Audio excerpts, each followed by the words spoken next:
Confirman por favor si les aparece el mensaje de que estamos grabando. Sí, ya Sí. aparece. Listo. Listo. Entonces vamos a arrancar. Buenas tardes para todos nuestros asistentes de la cátedra NOMA de las diferentes instituciones y sus respectivos coordinadores. El día de hoy tenemos el gusto de contar con nuestro expositor, el ingeniero Santiago Bustamante Mesa, que de manera pues, muy comedida atendió al llamado para ser parte de esta cátedra NOMA. Bueno, entonces los estudiantes ya conocen cómo es la dinámica de la cátedra, pero voy como a recordarte, Santi, qué es lo que vamos a hacer. Entonces, inicialmente yo voy a hacer la presentación tuya.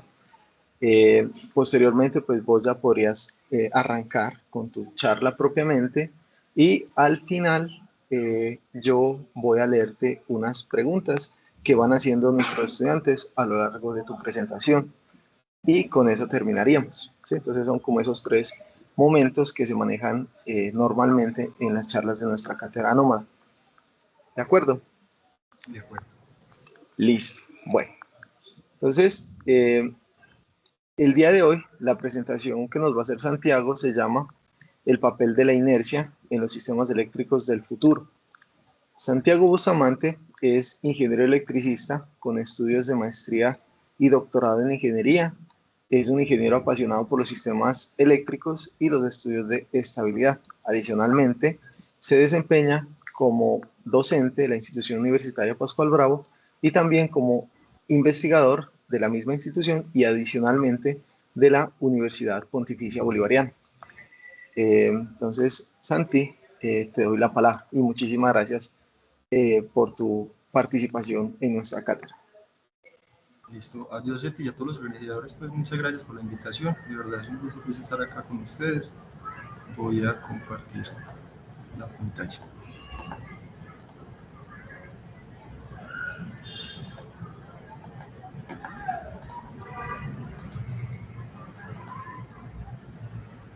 Ahí están viendo bien.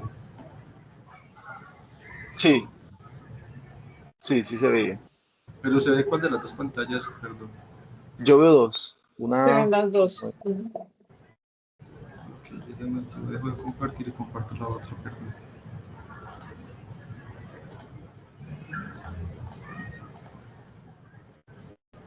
Ahí sí se ve bien. Sí, sí señor. Ahí se mira bien. Okay. Como decía Joseph, mi nombre es Santiago Bustamante Mesa, soy ingeniero electricista y pues siempre he estado como apasionado por los sistemas eléctricos de potencia y particularmente el estudio de la estabilidad o el comportamiento dinámico de estos sistemas. Decir que un sistema eléctrico de potencia es básicamente un conjunto de elementos que organizados entre sí eh, permiten suministrar energía a unas cargas o unas demandas a través de unas líneas de transmisión y que esta energía viene desde los generadores que extraen la energía desde unas fuentes primarias. Y lo que hacen es, pues, como a partir de principios de conservación de la energía, transformar esa energía primaria en energía útil y transportarla a partir de la conversión de energía eléctrica, ¿cierto? Entonces nosotros como electricistas en realidad lo que hacemos es mover energía de un punto A a un punto B. Dentro de toda esa cadena de la electricidad hay un parámetro que es bien importante y es la inercia. Entonces la RAE, se lo voy a leer para que sea como textual, la definición de la RAE sobre la inercia es la propiedad de los cuerpos de no modificar su estado de reposo o de movimiento, sino es por la acción de una fuerza. Cuanto mayor sea la masa de un cuerpo, mayor será su inercia. Vamos a ver enseguida como varios tipos de inercias y nos adentramos como ya a la parte eléctrica. ¿Qué quiere decir esto? Si ustedes tienen una pelota pequeña y la comparan con una pelota grande y ambas peloticas están cayendo por un precipicio, van a tener ustedes mayor facilidad de detener la pelotica pequeña que la pelota grande, porque la inercia de la pelota grande es mayor al tener una mayor masa, ¿cierto? O sea que se debería aplicar sobre ella una fuerza mayor que permita como estancar su movimiento. Entonces yo quise traer ciertos comportamientos que se les podría llamar inercia. El primero es la inercia térmica y básicamente habla sobre cómo la temperatura, un gradiente de temperatura va decayendo o va aumentando en el tiempo y no lo hace de forma recta, sino que va teniendo como una pendiente, ¿cierto? Entonces, un ejemplo muy sencillo es cuando nosotros en la casa estamos cocinando y la pailita se calienta. Nosotros, por ejemplo, terminamos de fritar un huevo o de cocinar alguna verdura, la paila se calienta, sacamos el alimento y la paila, aunque haya pasado un tiempo prudente, seguirá caliente hasta que ya alcance la temperatura ambiente. Pero siempre hay un tiempo entre estar totalmente caliente hasta tomar el tiempo de la temperatura ambiente. Digamos, ese tiempo que se demora, o más bien esa tendencia del cuerpo a mantenerse en la misma temperatura o de no perder la energía, se le podría llamar inercia térmica. Lo mismo pasa pues como con las casas. Nosotros tenemos un ambiente, por ejemplo, en el que tenemos un aire acondicionado. Ese aire acondicionado coloca un punto de operación, un punto de temperatura y ahí se queda estancado, ¿cierto? Sin embargo, cuando se apaga el aire acondicionado, la temperatura no se calienta o no se nivela con el ambiente hasta pasado o transcurrido un tiempo. Eso es lo que nosotros podríamos llamar como inercia térmica. Otro tipo de inercia es la que nosotros encontramos en los materiales ferromagnéticos y es la inercia magnética. Nosotros la conocemos también como ciclo de histéresis en los transformadores y es básicamente la oposición que ejerce un material a no dejarse cambiar sus campos magnéticos. Entonces, el ciclo de histéresis se define básicamente como las pérdidas que hay por calentamiento, las pérdidas más bien, la energía que se utiliza más bien para hacer que ese elemento cambie sus polos magnéticos a partir de la interacción con una corriente eléctrica. Y esa corriente eléctrica lo que está haciendo es suministrando una potencia, por lo tanto, una energía. Entonces, a medida que nosotros aumentamos la corriente, pues el ciclo lo que nos va mostrando es que el flujo magnético debería aumentar y luego en el semiciclo negativo el flujo magnético debería disminuir hasta un punto cero y a partir de ese punto cero el flujo magnético debería volverse negativo. Sin embargo, entre esa variación de ciclos positivos y negativos, pues hay un consumo de energía y ese consumo de energía es lo que nosotros denominamos como ciclo de estéresis. En este caso encontramos pues como dos tipos de materiales, los blandos y los duros. Los blandos son los que son más propensos a dejarse cambiar los campos magnéticos, o sea, son más propensos al cambio y son mejores para utilizarlos como transformadores, mientras que los duros son menos propensos a dejarse cambiar los campos magnéticos y son usados, por ejemplo, como imanes. Y el otro ejemplo un poco más clásico ya tendría que ver con la inercia mecánica, y es si yo tengo un cuerpo en movimiento e intento detener ese cuerpo, lo que va a pasar es que el cuerpo va a intentar, o va a propender más bien, por continuar con la misma dirección de movimiento que tenía antes. En este caso, teníamos como un carrito con unas bolitas y él llega hasta un tope. Cuando llega al tope, las bolitas que estaban en la parte de arriba intentan continuar el movimiento. La otra es ya no cuando está en movimiento, sino cuando está en reposo. La moneda en este caso está en reposo y está sobre un papel. Luego, cuando yo intento quitar ese papel, lo que va a hacer la moneda es intentar permanecer en reposo, por lo tanto va a quedar suspendida en el vacío y después va a caer como al fondo del vaso. Listo, eso como definición de inercia. Entonces la inercia podría entenderse como la tendencia de los cuerpos a mantenerse en el mismo estado, ¿cierto? Y para que ese estado cambie, entonces se necesita una fuerza. Y mientras más grande sea la masa que esté en el estado, pues mayor será la inercia que conserva. Yéndonos para la parte eléctrica, tradicionalmente la energía eléctrica es extraída de fuentes primarias a partir de elementos que lo que hacen es impulsar turbinas y luego esas turbinas mueven rotores y estos rotores a su vez hacen que esa energía mecánica se transforme en energía eléctrica. Acá lo importante o la consideración que se debería tener en cuenta es que las masas rodantes asociadas a esos generadores, por ejemplo las turbinas, los rotores y demás elementos que estén rodando, son quienes terminan determinando la inercia de la máquina. Y por lo tanto, como veremos más adelante, la inercia el sistema eléctrico. Acá estamos viendo pues como dos tipos de generadores, un generador sencillo, trifásico, con un núcleo de solamente dos polos, y tenemos un generador con un núcleo también de dos politos, pero en este caso es con colectores, y es con anillos rosantes, perdón. Bien. Bueno, importante también decir que la inercia es un parámetro físico en los sistemas tradicionales, y esto lo vamos a tener bien como en cuenta cuando vayamos hacia lo que va a pasar en el futuro.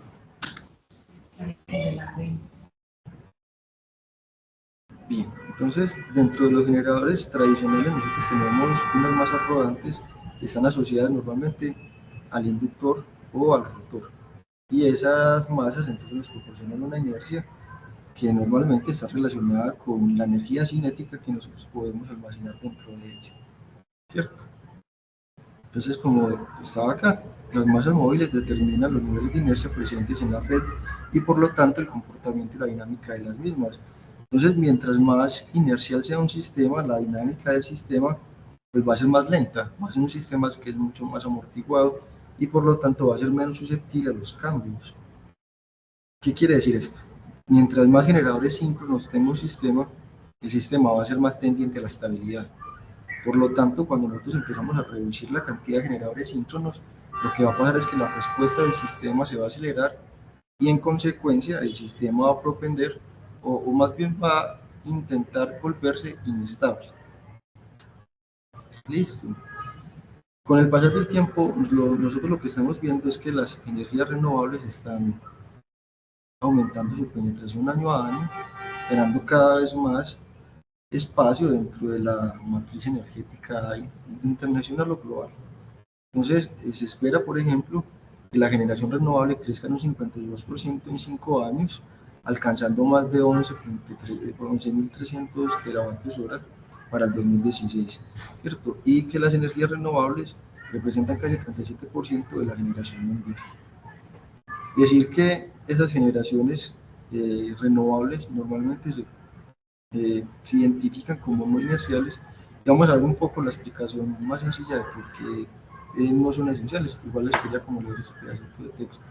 Entonces son elementos carentes de inercia mecánica conectados al sistema por medio de interfaces de electrónica de potencia que basa su comportamiento dinámico en la programación que se les quiera o que se les quiera conferir o que se les quiera dar. Y es que en general las energías renovables por sí mismas no pueden entregar inercia, sino que lo que se hace es crear ciclos de control o esquemas de control más bien que les permiten a ellas reaccionar ante cambios de la velocidad del sistema y por lo tanto entregar o anular alguna especie de inercia, si se quisiera decir. Cuando nosotros vemos turbinas o vemos generadores conectados a la red, vemos elementos que son muy grandes y que están rodando y efectivamente están almacenando dentro de esas masas energía cinética. Y acá después es muy bonito ver el tamaño y hacer la comparación entre las personas que hay, fíjense en el tamaño de las personas versus el tamaño de los generadores. Esos son máquinas impresionantes. Yo me saqué esta imagen básicamente de tantas que hay publicadas de Ituango. Parece muy bonito pues como traer casos reales. Y es que la escala de estos elementos es muy grande, eso es inmenso. Entonces la energía que ellos almacenan dentro de sí permite que los cambios dentro de la red pues, sean vistos de una manera como muy pequeña. Por ejemplo, ¿qué le podría hacer o qué alteración podría hacer un bombillo, una bombilla pequeña a un generador de esta envergadura? Básicamente no podría decir casi que nada. Lo que le hace es un efecto minúsculo, ¿cierto? Y ahí es interesante pues ver cómo todas esas cosas, esos elementos, básicamente son elementos rotacionales y por lo tanto almacenan la energía de forma cinética. Sin embargo, cuando nos vamos a las energías renovables, acá no hay partes móviles, por lo menos no la energía solar. Entonces, en este punto podríamos asumir que la energía renovable solar, fotovoltaica, por ejemplo, es una energía que es totalmente no inercial. Sí, porque nosotros acá cogemos la energía del sol y la transformamos a partir pues, como de un proceso en energía eléctrica. pero no hay nada que sea mecánico, no hay nada que se esté moviendo y por lo tanto no estamos entregando al sistema eléctrico inercia. Si bien entregamos potencia, esa potencia es carente de una inercia, o sea que es una potencia que entre comillas podría ser inestable. Luego podría alguien decir, no, pero entonces la energía renovable no es solamente la energía solar fotovoltaica, sino que hay otros tipos de energía que también tienen o que también rotan, ¿cierto? Y por lo tanto tienen unas masas asociadas. Y es el caso, por ejemplo, de la energía eólica. Y la respuesta es sí y no. Pasa con la energía eólica que normalmente son energías junto con la energía solar fotovoltaica que provienen del sol y que son recursos que son altamente variables en el tiempo. Entonces, la velocidad del viento, si bien puede ser más constante que la radiación solar, es un parámetro que es variable. Y en ese sentido se necesitan, por ejemplo, cajas mecánicas que le permitan al generador mantener un régimen de funcionamiento medianamente constante. Sin embargo, la salida del generador no va directamente conectada a la red, sino que lo que se utiliza, perdón, es una interfaz de electrónica de potencia que nos permite a nosotros garantizar que los parámetros del sistema se cumplan cuando yo voy a conectar mi parque eólico, ¿cierto? Y que no vayan a haber como alteraciones.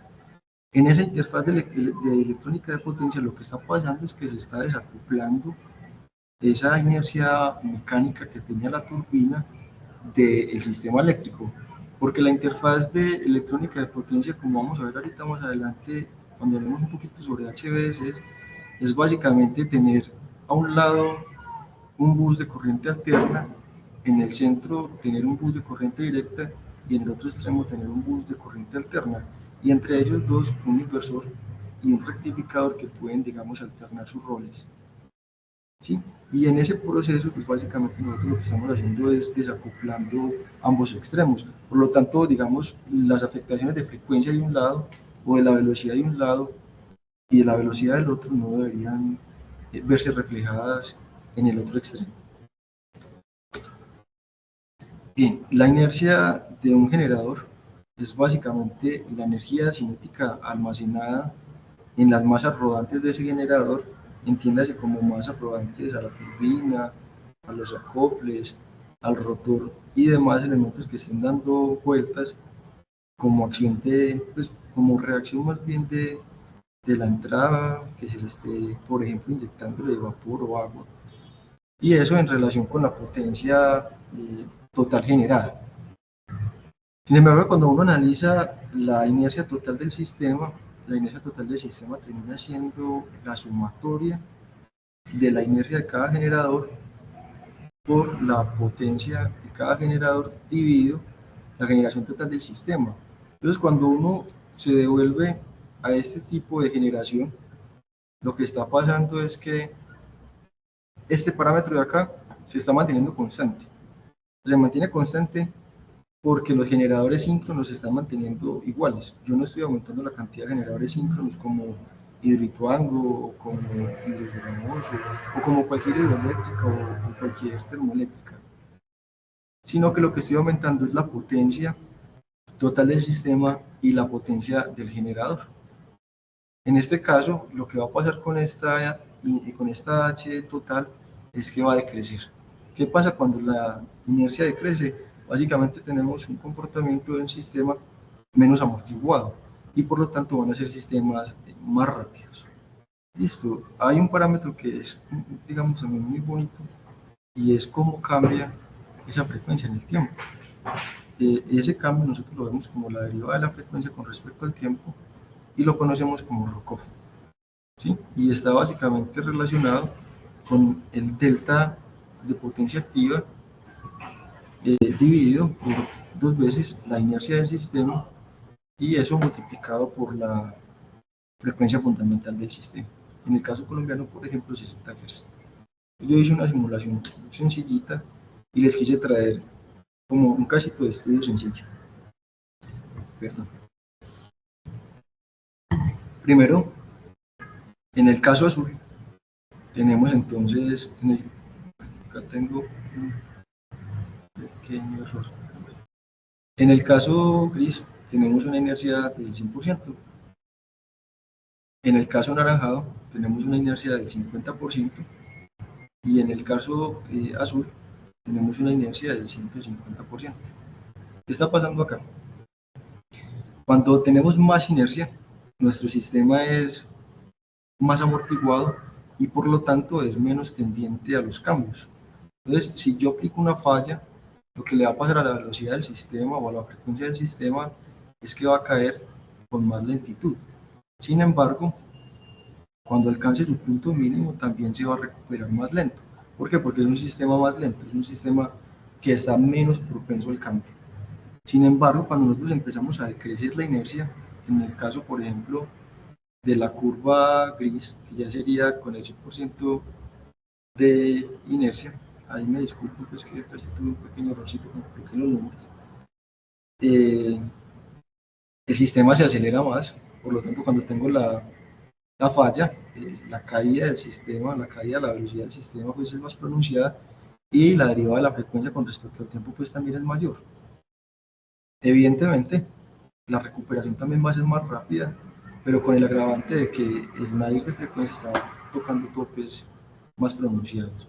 Y en el último caso, que es con un 50% de la inercia total del sistema, entonces se tiene ya una pendiente muy pronunciada, por lo tanto un ROC-OFF muy marcado y un nadir que también alcanza un valor muy inferior a los otros dos estudiados anteriormente, ¿cierto? Sin embargo, ese sistema también se recupera más rápidamente debido a que es un sistema más rápido. Idealmente, ¿cuál es el sistema que uno debería tener? Un sistema más inercial. ¿Por qué? Porque es un sistema que me permite a mí tener unas respuestas más lentas ante los cambios o ante las fluctuaciones o fallas que se tengan dentro del sistema. ¿Qué se espera en un horizonte de ya 6 años? Entonces, en la red europea, por ejemplo, nosotros teníamos que en el año 2020, cerca del 50% del tiempo, la inercia estaba por arriba del 3 segundos. Sin embargo, cuando nosotros vamos al año 2030, estamos hablando de que la inercia está en el 50% de los casos, en el 50% del tiempo más bien, por debajo ya de los 2 segundos. Entonces estamos viendo cómo evidentemente se espera que la pérdida inercial sea una cosa muy marcada y por lo tanto tengamos sistemas que van a tender, no sé si a la inestabilidad propiamente, pero sí, digamos, van a ser sistemas más rápidos, que van a actuar ante contingencias o ante fallas de una forma un poco más acelerada y por lo tanto van a ser sistemas con una controlabilidad más compleja. ¿Sí? Entonces, para controlar los sistemas eléctricos, con lo que tiene que ver con la inercia y la velocidad, nosotros tenemos como varios elementos o varios subsistemas que nos permiten hacerlo. Digamos, la primera respuesta, que es la que nosotros queríamos analizar hoy, es la respuesta inercial, que se da automáticamente una vez se da la falla y que se da de forma natural a partir de la entrega de potencia por parte de las masas rodantes, ¿cierto? Entonces esa inercia, esa energía cinética que se tenía almacenada, se entrega a las cargas o se entrega más bien a la red para compensar esos desequilibrios. Y luego pues a partir de ahí ya tenemos un montón de controles que nos permiten restablecer la operación del sistema a rangos normales. Es así como tenemos el control primario, el control secundario y el control terciario. Tenemos también el AGC y por último tenemos pues como el redespacho. Bien, el esquema más sencillo de emulación de inercia. Entonces nosotros veníamos hablando de que la inercia dependía única y exclusivamente de los generadores síncronos. Sin embargo, yo también puedo coger todo eso que son energías renovables y aplicar sobre ellos técnicas de control y con esas técnicas de control adquirir una respuesta inercial. Entonces, digamos, la forma más sencilla que se puede encontrar, por lo menos de las investigaciones que he tenido la oportunidad de leer, la más sencilla es básicamente coger la derivada de la frecuencia con respecto al tiempo, luego aplicarle un filtro y después multiplicarlo por una constante y eso me va a dar un delta de P, o más bien ese poquito de potencia que me falta o ese poquito de potencia que me sobra para que la frecuencia o la velocidad del sistema se mantenga estable. Entonces, cuando nosotros analizábamos esta curva de acá, esa derivada de la frecuencia con respecto al tiempo es qué tanto cae la frecuencia o qué tanto cae la velocidad del sistema. Cuando el sistema permanece estable y no hay cambios bruscos, la derivada de la frecuencia con respecto al tiempo pues, es cero. La derivada de la constante es cero. O sea, si la frecuencia se mantiene constante, este parámetro no existe. Básicamente cero. Sin embargo, cuando se da una falla, pues él empieza a existir y lo que va a hacer el sistema, cuando se está emulando potencias, empieza a entregar potencia activa de forma proporcional a la caída de la velocidad. ¿Por qué a la caída de la velocidad? Imagínense en el sistema eléctrico como un carrito, una camioneta que va a una velocidad constante y ustedes le empiezan a tirar piedras en el público. Lo que va a pasar con ese carrito es que el carrito se va a ralentizar y llega un punto en que ustedes le dejan de tirar piedras y la velocidad permanece constante y ya empiezan, en vez de tirarle piedras, a quitárselas, y lo que va a pasar es que la velocidad del carrito va a empezar a aumentar. Entonces, digamos, la velocidad del sistema depende de ese equilibrio que hay entre quien jala el sistema o quien entrega energía al sistema y quien se está dejando jalar o quien toma energía del sistema, ¿cierto? Y la inercia básicamente es cómo, la inercia más bien determina cómo dinámicamente reacciona mi sistema ante los cambios entre esa generación y esa demanda, que era, como bien decía antes, quien jala el sistema o quien se deja jalar, que sería la carga. ¿Listo? Bien, utilizando enlaces HVDC, BSC, nosotros encontramos tres tipos de estrategias básicas. La primera es usando un capacitor. Entonces, como les decía, lo que se hace con este esquema es que yo tengo que encontrar rápidamente una fuente que me permita entregar una potencia activa para compensar ese desequilibrio. Cierto que naturalmente el sistema lo hacía extrayendo la energía de las masas rodantes o haciendo que se ralentizaran un poco los generadores. Como ya no tengo masas rodantes, entonces tengo que sacar esa energía de alguna parte.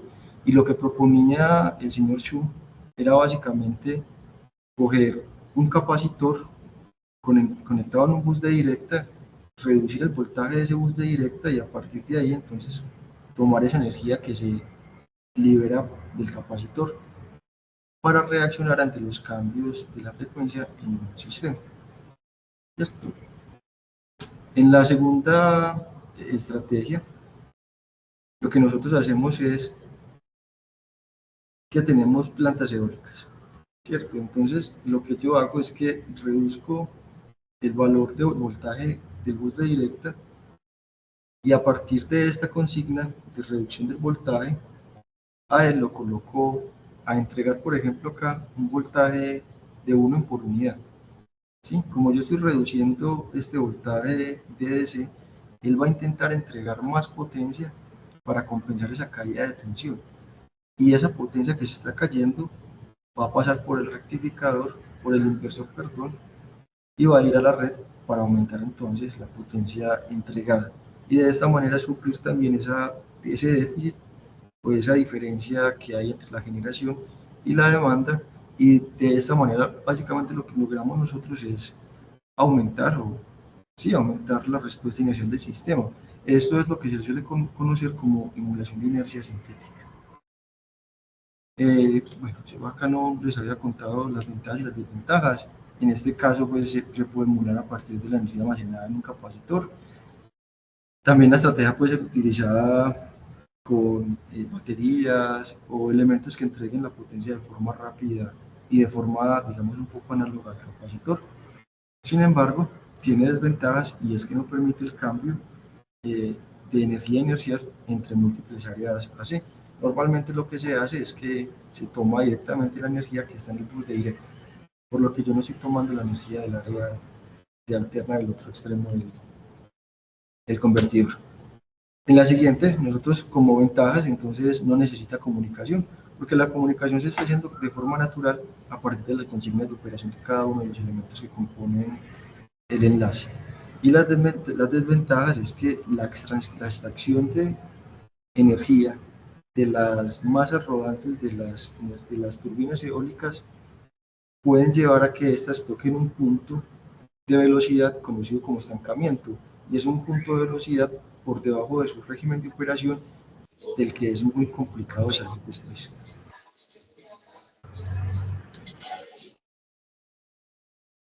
La otra estrategia entonces es tener un bus de directa que conecta múltiples áreas de corriente alterna, y lo que se hace es extraer de un área potencia para entregársela al área que la necesita.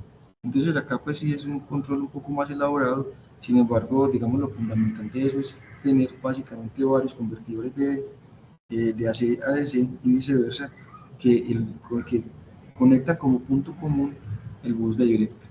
Y lo que hace entonces es que una de las áreas de alterna le presta servicios auxiliares a las demás áreas. Y es básicamente tener como varias redes alternas entregándose o dándose soporte entre sí. Las ventajas: no requiere comunicación entre los extremos, porque naturalmente se da pues, que cada uno aporta, digamos, energía al punto directo. Y las desventajas, en este caso, solamente se considera dos sistemas de área conectadas a través de un MTS-DC, por lo que se hace necesaria realizar la validación adicional que incluye múltiples áreas AC conectadas a través de la red MTS-DC. En este caso estamos hablando pues como de este artículo en particular, y pues sería interesante como ver el comportamiento cuando se tienen múltiples áreas, o cuando se tienen más áreas de las que se estudian en este artículo. Bien, ¿qué otros sistemas podemos nosotros utilizar para emular inercia?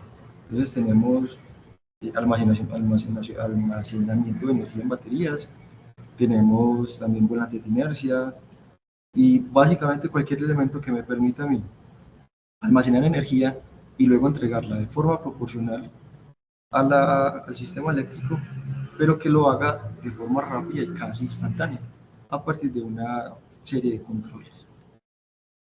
Y hasta acá la exposición. Muchísimas gracias. Hola Santi, listo. Muchísimas gracias por tu presentación, muy ilustrativo, la verdad, todo el tema que nos muestras de la importancia y la relevancia de la inercia en esos sistemas eléctricos. Por acá tengo unas preguntas, te las voy a hacer enseguida, ¿vale? Nos dice Xiomar Ruiz del ITM: ¿cómo podrían los avances en materiales magnéticos o en diseño de generadores influir en la inercia de los sistemas eléctricos de futuro? ¿Me vas a repetir la pregunta, por favor? ¿Cómo podrían los avances en materiales magnéticos o en diseños de generadores influir en la inercia de los sistemas eléctricos de futuro? Bien, es que ahí pasan varias cosas, y es que por lo menos pienso yo que la inercia del futuro es una inercia emulada, ¿cierto? Cuando nosotros hablamos de avances en materiales de generadores, pues estamos retomando básicamente a generación tradicional, o sea, generación que tiene que ver con combustibles fósiles, y en Colombia pues mayoritariamente lo que tiene que ver con centrales hidráulicas, que si bien es renovable, no es básicamente convencional, ¿cierto? Y que también tiene sus alteraciones para el medio ambiente. Entonces, pensaría yo que más bien los materiales pueden influir directamente sobre cómo se aprovechan las energías renovables y permiten entregar una potencia de forma más constante sobre el sistema. Si yo estoy entregando energía de forma más constante y por lo tanto menos variable, pues tengo sistemas menos inestables, ¿sí? Y a partir de los materiales también puedo tener semiconductores que me permitan operar de forma más acertada todo lo que tiene que ver con las interfaces de electrónica de potencia, y por lo tanto emular también de mejor forma la inercia sintética. Yo no sé si esto sí responda bien la pregunta que me hacías. Sí, yo creo que sí, Santi. De todas maneras, si puede, Xiomar nos escribe en el chat si aún de pronto le queda duda al respecto, pues, de la respuesta que nos da Santiago. Muchas gracias. Por otro lado, Steven del Pascual Bravo nos dice: ¿cómo afectará la disminución de la inercia en los sistemas eléctricos impulsada por la creciente integración de fuentes de energía renovable en la estabilidad de frecuencia de la red. Bien, esa está por acá. Entonces, como les decía, cuando nosotros perdemos inercia, lo que pasa es que el sistema reacciona de forma más brusca ante los cambios, o sea, más rápido, es un sistema menos amortiguado. Entonces, imagínense en este caso, nosotros tenemos para una planta X un relé de baja frecuencia que se acciona, una generadora que tiene un relé de baja frecuencia que se acciona a los 56.5 Hz, ¿cierto? O sea, por acá, o por acá. ¿Estamos? Cuando pierdo el primer generador, la frecuencia empieza a caer hasta que alcanza este punto cuando la inercia es del 50%, ¿cierto? O sea que él sigue bajando y mientras va por acá se acciona el relé de baja frecuencia de esa segunda planta. ¿Qué va a pasar ahí? Que el desequilibrio de potencia activa es aún mayor y por lo tanto la frecuencia va a seguir cayendo. Entonces va a seguir cayendo hasta alcanzar los valores de frecuencia de las demás unidades generadoras, hasta que por último el sistema básicamente va a colapsar. ¿Por qué? Porque todos los relés de baja frecuencia van a empezar a notar que la frecuencia está cayendo y cayendo y cayendo y van a empezar a desconectar los generadores para que no se vayan a dañar.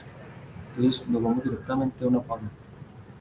Sin embargo, cuando tenemos más inercia, el valor de Nadir es un valor que es mayor y en consecuencia pues tenemos menos riesgo de sufrir esos apagones que estamos hablando como consecuencia de la caída de frecuencia.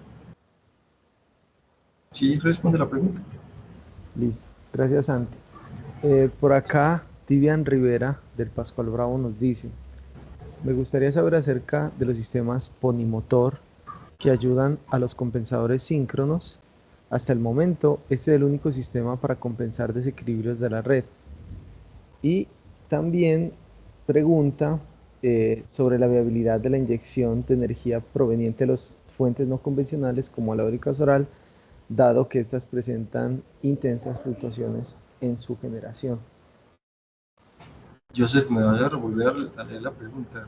La primera, sí. Ella pregunta sobre el sistema ponimotor. La verdad lo Ponimotor, ¿no los conoces? ponimotor. Sí, dice que es un sistema para compensar desequilibrios de la red. No, yo la verdad no, No. nunca lo he trabajado. Bueno, y la segunda parte sobre la viabilidad de la inyección de las fuentes no convencionales, aunque esa pues un poco la respondiste previamente, si presentan, dado que presentan fluctuaciones de generación, ¿cuál sería la viabilidad pues de la inyección de esas fuentes solares y eólicas? Bien, yo creo que nosotros como ingenieros debemos abrir el camino para que la viabilidad se dé.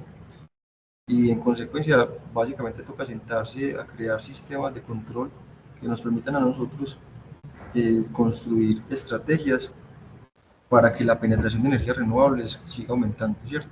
Esas estrategias de control se pueden basar en la utilización de ultracapacitores, capacitores, baterías, enlaces HVDCs y etcétera. Pero es básicamente a partir de electrónica de potencia, que es en últimas quien está causando el mal, crear controles que nos permitan mantener la estabilidad del sistema y por lo tanto crear o propiciar más bien la penetración de energías renovables. Listo, gracias Santi. Por acá, Kevin Cano de Pascual Bravo también nos dice: ¿cuál sería la mayor problemática que tenemos en almacenar la energía? ¿Qué generamos con los diferentes modos de inercia? Y actualmente, ¿cuál sería la forma más eficiente para almacenar esa energía? Repetime por favor la pregunta. Dice: ¿cuál es la mayor problemática que tenemos en almacenar la energía que generamos con los diferentes modos de inercia? Y actualmente, ¿cuál sería la forma más eficiente para almacenar esa energía? Bien, cuando nosotros estamos hablando de inercia directamente estamos hablando sobre potencia activa, ¿cierto? Entonces, en realidad, pues cualquier elemento que me permita a mí almacenar potencia activa es un elemento que podría eventualmente usarse para emular el comportamiento de un generador síncrono o para entregar inercia sintética, ¿cierto? Así que cualquier elemento que me permita almacenar energía pues podría utilizarse directamente como fuente para entregar energía de forma inercial. Y yo creo que el mayor problema es básicamente los materiales y la densidad energética de los materiales. Pues, o sea, qué tanta investigación hay, por ejemplo, en el desarrollo de baterías nuevas y de capacitores y de fuentes de almacenamiento de energía. Listo. Gracias, Santi. Por acá, Carlos Ospina nos pregunta, ¿cuál es la tendencia del transporte de energía en directa y cuál es la proyección de costos a futuro para esta tecnología?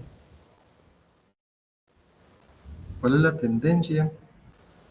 Del transporte de la energía en directa, en DC, y la proyección de costos a futuro para esa energía. Es decir, como relacionando un poco la viabilidad técnica económica de los proyectos de transmisión en HVDC. Bien, yo recuerdo que hay una curva, en este momento no la tengo que sacar a la mano, que compara la transmisión en alto voltaje en corriente alterna versus la transmisión en alto voltaje en corriente directa.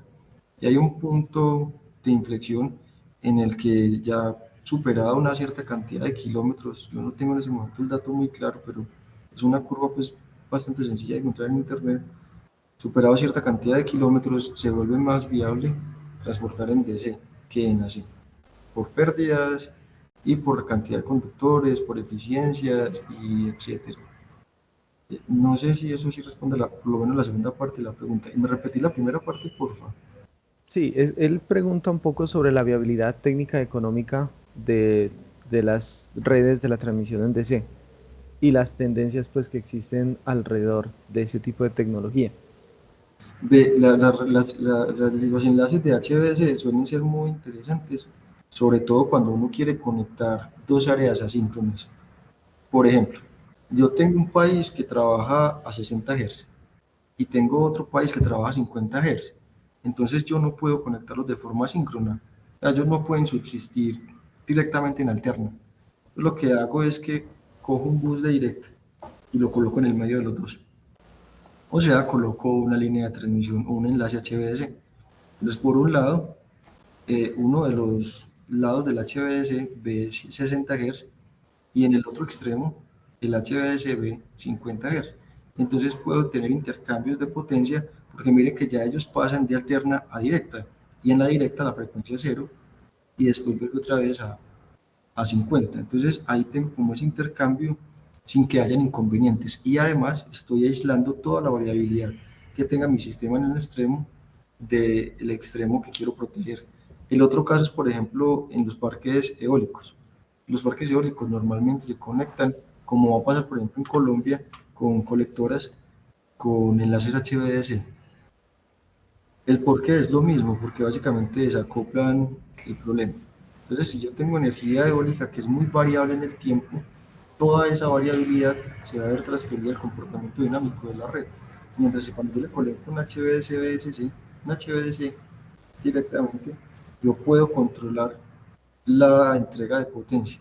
Y a partir de controlar la entrega de potencia, pues puedo hacer que el comportamiento de ese enlace sea adecuado para mi sistema y no me presente perjuicios.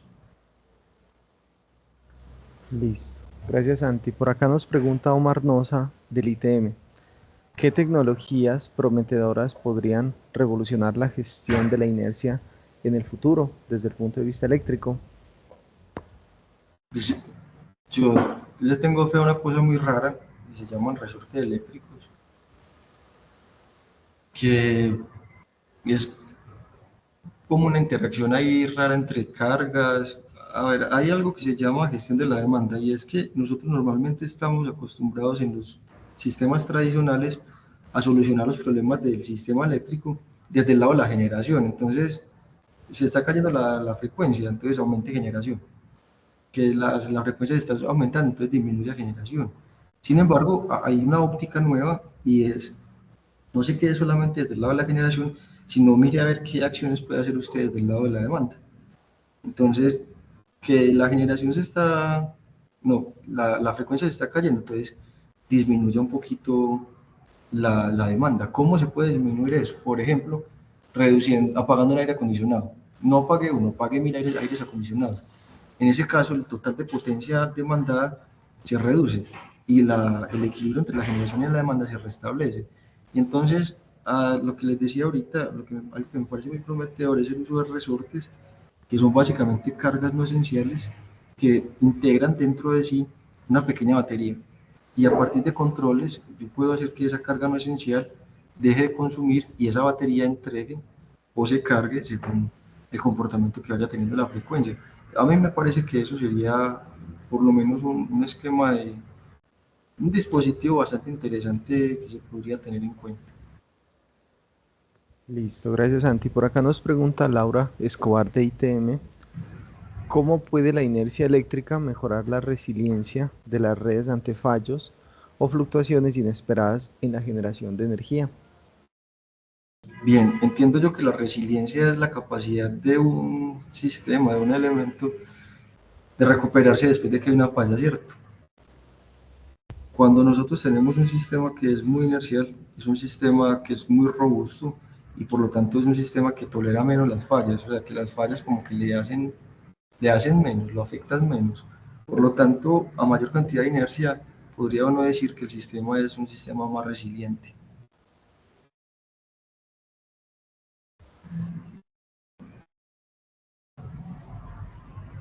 Listo, por acá nos pregunta Miller Mazo de Salazar y Herrera, ¿cómo puede la inercia contribuir a la estabilidad de la red eléctrica en países o ciudades donde hay alta demanda de vehículos eléctricos? Bien, resulta que los vehículos eléctricos son en últimas cargas, ¿cierto? Entonces, si vos conectas muchos vehículos eléctricos a la vez dentro de un sistema de transmisión o distribución, pues un sistema eléctrico de potencia, lo que va a pasar es que el equilibrio que hay entre la generación y la demanda se va a ver alterado y por lo tanto la velocidad del sistema debería caer. Entonces pasa lo mismo. Si nosotros tenemos mayor inercia, los cambios o las fluctuaciones provenientes de esa conexión de los vehículos eléctricos se van a ver más atenuadas. O sea, desde digamos, la perspectiva de la velocidad y la frecuencia van a ser más suaves. Mientras que en sistemas menos inerciales nosotros vamos a tener eh, consecuencias un poco más agrestes. El sistema se va a comportar de forma más acelerada y un poco más veloz. Lo otro es que uno podría tener esquemas de control sobre el vehículo eléctrico para que una vez él se conecte, como él tiene batería, es que preste servicios auxiliares. Ahí hay un problema como, digamos, económico, y es quién le va a pagar por el uso de la batería al dueño del carro. Pero, pero imagínense que ustedes cojan esa batería que tiene ese carro y que esa batería les entregue también inercia al sistema. Entonces nosotros, por un lado, cuando estamos demandando potencia, pues estamos, digamos, alterando que la generación, el equilibrio que hay entre la generación y la demanda. Sin embargo, a partir de controles, yo también puedo hacer que ellos, esa carga de vehículos eléctricos, entregue cierta cantidad de inercia virtual o más bien supla ese desequilibrio de la generación y la demanda y permita que la operación del sistema sea más adecuada. Listo, gracias Santi. Por acá nos dice Sara Parra, em, ¿cómo se puede lidiar con con las limitantes dadas por las masas mecánicas? La eficiencia es lineal respecto a la masa a medida que ésta aumenta en términos de casos de energía renovable, integración de renovable en los sistemas eléctricos. ¿Me repetí la pregunta, por favor? Sí, ella nos dice, en los casos de energía renovable, hace dos preguntas, te voy a leer la primera inicialmente. ¿Cómo se puede lidiar con las limitantes dadas por las masas mecánicas? ¿Cómo se puede lidiar? Pues la limitante dada por las masas mecánicas es básicamente que en los sistemas del futuro nosotros no vamos a tener casi masas mecánicas, ¿cierto? Lo que vamos a tener es un montón de renovable que no se mueve y que si se mueve está conectada a través de una interfaz electrónica de potencia y por lo tanto no entrega inercia. ¿cierto? Entonces, digamos que la limitante no es directamente la masa, sino más bien la carencia de masas rodantes dentro del sistema y por lo tanto la carencia de inercia mecánica. Pues, ¿cómo se puede lidiar con eso? Básicamente a partir de controles, lo que les mostraba por acá, que, ¿dónde está? A partir de controles que lo que me permitan es mantener el equilibrio entre la generación y la demanda. Es que uno podría ver, digamos, la inercia del sistema como la tendencia del sistema eléctrico a no dejarse modificar su velocidad, ¿cierto? Y la velocidad nosotros la entendemos como la frecuencia. La frecuencia es básicamente la velocidad de un sistema eléctrico. Sí estamos, y hablábamos al principio de la inercia de un sistema en movimiento, que era básicamente la tendencia de ese sistema a mantenerse en movimiento a no ser de que se le aplique una fuerza externa. Esa fuerza externa, eléctricamente nosotros la veríamos como alteraciones de la generación o alteraciones de la demanda, o sea, desequilibrios entre la generación y la demanda. Y lo Sí, otro respondí la pregunta. sí, lo otro que nos preguntaba Carolai es, ¿la eficiencia es lineal respecto a la masa a medida que esta aumenta? La eficiencia es lineal. Respecto a la masa a medida que esta aumenta. Pero no entiendo la pregunta, no entiendo por qué la eficiencia.